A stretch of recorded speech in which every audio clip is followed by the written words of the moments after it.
Saxon Advanced Mathematics, lesson 60. Ready for some trig?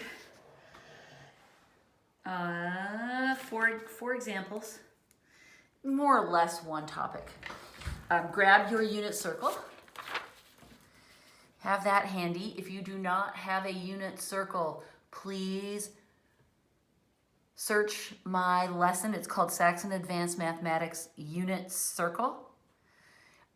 Make sure you watch that. I think it's about a half hour, and you will learn how to fill out and use one of these super cool tools. I'll call it a tool. All right, let's jump into an example. I don't need to explain anything ahead of time. We'll explain as we go. 60.1. We are supposed to solve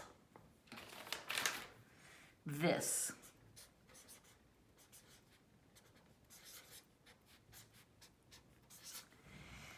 That's what we're solving, and we're also told, we're given this always helpful caveat, which tells us that we're trying to find angles that will make this equation come true, but we only have to consider one spin. We don't have to consider all of the infinite numbers of additional angles, coterminal angles, because they end at the same place. This is always good news. We're happy to see this. Now, as you look at this and wonder what in the heck are we supposed to do with that, what I'd like to surface in your brain is this old friend. This is the difference of two squares pattern. And we know as soon as we find something that looks like this, we can factor it like this, right? This is going way back into Algebra 1. This is in the archives of your brain. And honestly, it's so simple that a lot of students by this point are like, what is she even talking about? It's so easy. It's called difference of two squares.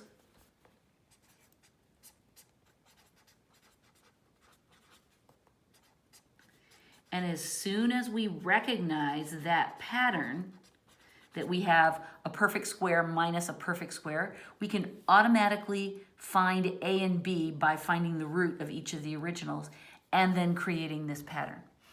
When we see this, it takes a minute to train our eyes, but this is a perfect square and that's a perfect square. So we can rewrite this as tangent of theta minus 1, tangent of theta plus 1 equals 0. See how I use this factoring pattern to break that down? That's the new part of this lesson. That's what makes it different and hard, okay? So the factoring is what's new. Let's continue to solve this. We know by using our zero product theorem that either this is equal to 0 or that is equal to 0. Let's write that out. Tangent of theta minus 1 equals 0, or tangent of theta plus 1 equals 0. And then we can solve that with a little algebra to say tangent of theta equals 1 or minus 1. I'll put them together. Now, that brings this into consideration. We're ready to find out what angles have a tangent of 1 and minus 1. The problem, however, is that our unit circle doesn't show us tangent. It shows us cosine and sine. So how are we going to use this data to solve for tangent? Well, what we're going to remember is that tangent equals sine over cosine. So if we want, okay, so that's helpful. We know, okay, now we can use these pairs, right? Because every pair of numbers is cosine and then sine. So we can use the pairs. Excuse me, I had to yawn. Not that I'm bored. Anytime I'm talking about the unit circle, you know I'm pumped. So we're going to use some of these pairs of sine and cosine to find the ones that will equal 1, right? What that means, if these are going to equal 1, that means the sine and the cosine have to be the same, right? because obviously a fraction where the top and the bottom are the same is equal to 1, which is what we're looking for, right? We don't care if the signs line up one way or the other. We just need numerator and denominator, sine and cosine, to be the same. What that does in our brains, hopefully, is that goes, oh, I need to find the angles where sine and cosine have the same value.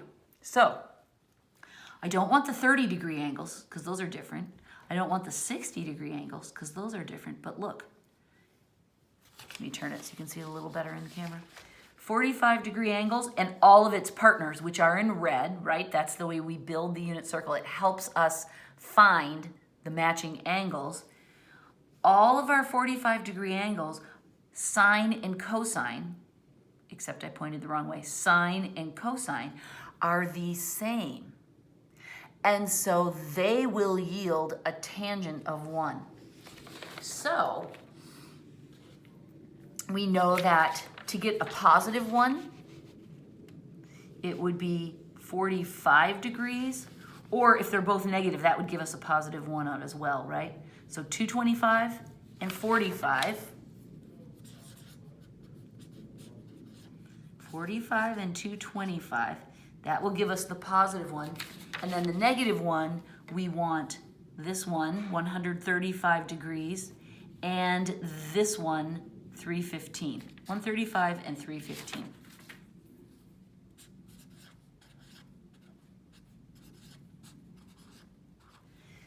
And we can stop there because we're limited. We don't have to go past 360. And let me just make sure we have all the right ones. 135, 315, 45, and 225. Yes, this is the right answer. All of these angles have a tangent of either positive 1 or negative 1. So these are all the right answers. That wasn't so bad, right? And I just want to show you, I did this lesson before to students who did not have, this is what we had to do. Well, because we didn't have the unit circle, we had to draw all these pictures and the charts and sort through everything. The unit circle makes it so much easier. We just have to be careful in a situation like this where our tangent, we have to figure out using sine and cosine. We just have to think a little bit about how to combine sine and cosine of certain angles in order to get the number we want. We'll do more practice. It'll be fine. 60.2.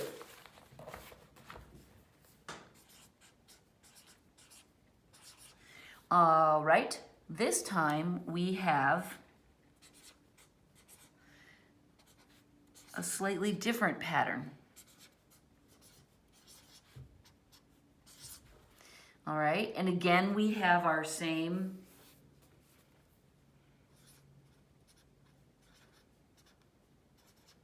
limitation.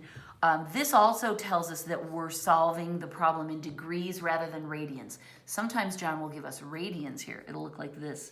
0 is less than or equal to theta is less than 2 pi. Oh, this knows that we need to solve the problem in radians, and this one tells us degrees. So this is useful information besides just limiting the number of spins we need.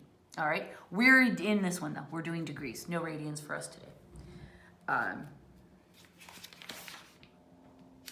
Okay.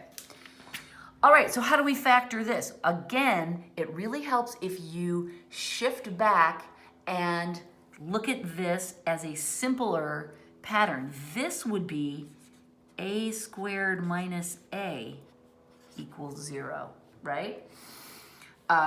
You don't really need to equal 0, but this is the squared and this is the plane, right? So how could we factor that? Oh, well, we could pull an a and make it a minus 1, like so. And I'll just put that there. We don't need this there. This is the important part. So I'm going to use this factoring pattern with these values. So it becomes sine of theta, right, the single value, times sine of theta minus 1 equals 0. Oh, right? As long as we remember this, the factoring's super easy, right? Okay, so that means either the sine of theta equals 0, or sine of theta minus 1 equals 0. And in this case, the sine of theta equals 1, positive 1. So this time we're working in sine, so we don't have to do any, like last time we had tangent, so we had to play around to get it to work. This time it's just straight. We're looking for a place where sine, we're looking for angles where the sine is 0. So let's see, sine is the second number. Well, there it is right there at 0 degrees. And it's always a good bet to go opposite when you're looking for the same number. Here, sine is also 0 degrees, so that's 180 degrees. Okay, just to be safe, let's check the other quadrantal values. Here, it's cosine that is 0, sine is 1, we don't want that. And similarly, here at 270, cosine is 0, sine is minus 1. Okay, so we've got the two that we need. We wanted sine equals 0. So it's helpful to check all of them in the same color, right? Because they're all like related angles. But we also want sine of theta equals 1. Oh, I know right where to find that. We just passed it over, right? 90 degrees is also part of our solution.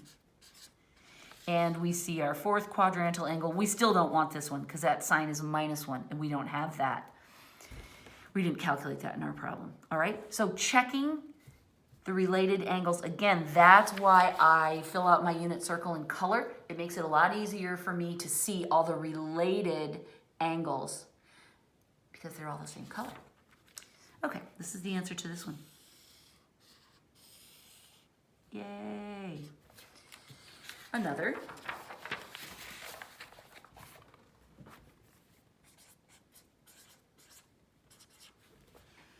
Solve cosine squared theta equals 1. And we have the same limitation. John always writes that. I don't always write it down. I don't expect you to write it down. At this point, it's become kind of like a normal part of our problem, hasn't it? Just glance at it in the book as you do your homework. Make sure it's still in degrees because later it is going to become a thing where John will throw radians at us. And the only way we'll know is by looking at the limitation he puts on our answers. Okay, this one, we look at that and go, I don't know what to do with that. But here's the little trick. If we bring this 1 over, now we have difference of two squares pattern again, right? We just had to make that little adjustment. So now John's asking us to rearrange a bit before we factor. So we're back to this pattern, right? And it's A. You can put the plus first. When you're writing out the two quantities, you can put the plus first or the minus first. As long as you have one of each, that's all that matters. It doesn't matter their order. So this is going to be cosine of theta minus 1, cosine of theta plus 1 equals 0. I did 0 and then plus, even though here I wrote it plus. And I'm sorry, I said 0. 0. I've lost my ability to speak. Minus plus, plus minus. It doesn't matter. I have one of each. It's all good. Now I can solve each of these, right? And I'm going to do the quickie shortcut method. I can just say the cosine of theta equals 1 and the cosine of theta equals minus 1. We've gone through the step-by-step process of solving these binomials, right? Setting them each equal to 0 and then solving them. You can do them in your head now. It's fine. You don't have to show it step by step. Okay. Grace is on alert. All right, so that means the cosine of theta is either equal to 1 or minus 1. And again, we're looking this time at the first numbers. We check, we get our bearings, right? And I can see right away, oh, it's going to be these quadrantal angles again. Cosine is 1 at 0 degrees. Okay, so the different angles that are our solution are 0 degrees. Where else is cosine 1? It's -1 there, and it's 0 and it's 0. Okay, that's the only one. And then we want cosine equal to -1.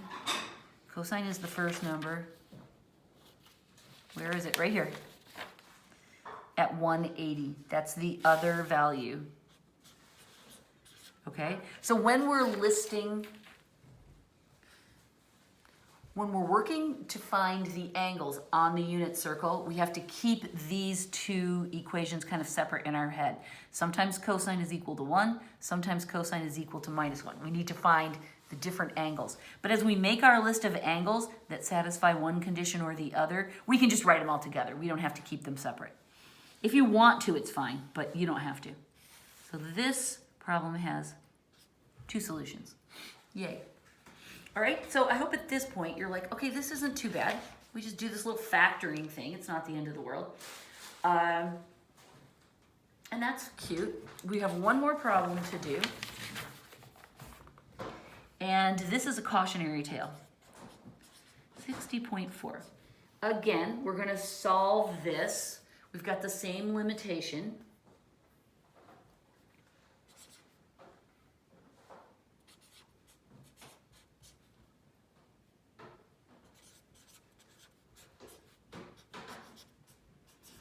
And it's tempting to look at this problem and go, okay, well, we're factoring, we're just using basic algebra, right, to clean things up. So hey, how about we divide? We'll divide both ones by sine of x, and then that will simplify things. No, we don't want to do that.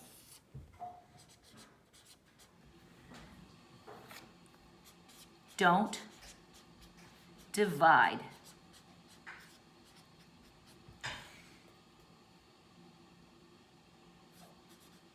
If we divide, it causes lost solutions, meaning there will be angles that do satisfy this that we will lose because we eliminated part of the equation by dividing it. So what we want to do is always factor instead. And that's not the first time we've run across this tale in our algebraic lives, right? There are other times back in the earlier days when we said don't divide away, do always factor instead, because then you keep all the pieces. Okay, so there's our warning for today. There's my friendly PSA. So let's try this again. 2 sine x cosine x. Notice we're just using x instead of theta. Those are the 2 most popular choices for variables in trig arguments. It doesn't matter which one you use. So what we're going to do is instead of dividing, we're going to subtract him over and then factor. So we'll then go 2 sine x cosine x minus sine x, right, as I swim him across. That equals 0. Now we can factor the sine x out. And we'll have 2 times the cosine of x minus 1. Now, this is going to get a little fancy. Okay, sine of x equals 0. That's one possible. Or 2 cosine of x minus 1 equals 0. Oh, that's a little more complicated looking. So what do? We add the 1, swim the 1 across, and then divide by 2. And we'll get cosine of x equals positive 1/2. Oh, okay. Well, let's go to our, I'm going to bring my answers up here. What are the angles that satisfy this? Okay, the sine of x being equal to 0. That sounds quadrantal to me. Sine is the second number in the pair, and there it is at 0 degrees, and here it is again at 180. So, possible answers here. We start with 0, we include 180. That takes care of these. Now how about cosine being equal to 1/2? All right, cosine is the first number in the pair. So I usually just start in the first quadrant and look to see what I can see. Okay, look right there, cosine. We want positive 1/2 or negative 1/2. Let's just double check. Oh, there was the minus, so we added it. So that should definitely be positive. So I'm happy with that. So I want this 60-degree angle, and then let's look across to the other blue angle. That one's negative. I don't want that one. That one's negative. Okay, here's the other one. There's a positive 1/2 in the cosine position. So I want 60 degrees and 300 degrees.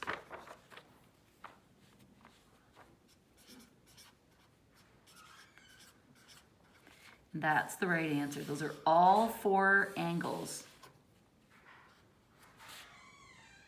that will make this is where we started, that will make that come true. 2 times the sine of any one of these angles times the cosine of the same angle will equal the sine. It always works out. We're not going to test it, but okay, so the lesson of this one was, even though it's tempting, don't divide. Always choose a strategy for factoring rather than rely on division. All right?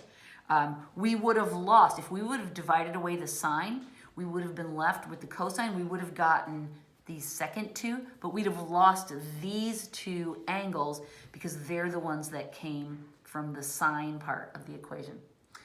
All right, guess what? That's the end of lesson 60. Make sure you have this. Remember that every now and then, I would say like once a week, you know, if you're listening to music or just hiding in your room, you're looking for something to do between homework and you're, I mean, I don't want to say procrastinating, but you know, like you're not ready to write your history essay or whatever, just grab one of the blank ones of these. If you're a local student, I sent you some extras. If not, you guys can get them. I linked in the video that says Unit Circle, I linked to a PDF where you can print blank copies of these. You can also just trace a plate and draw some lines. That works really well too. Practice filling this out to make sure that you remember how to do it. Remember, it's perfectly legitimate to rely on this as long as you can recreate this when you need to. All right, that's the end of lesson 60. Thank you. Goodbye.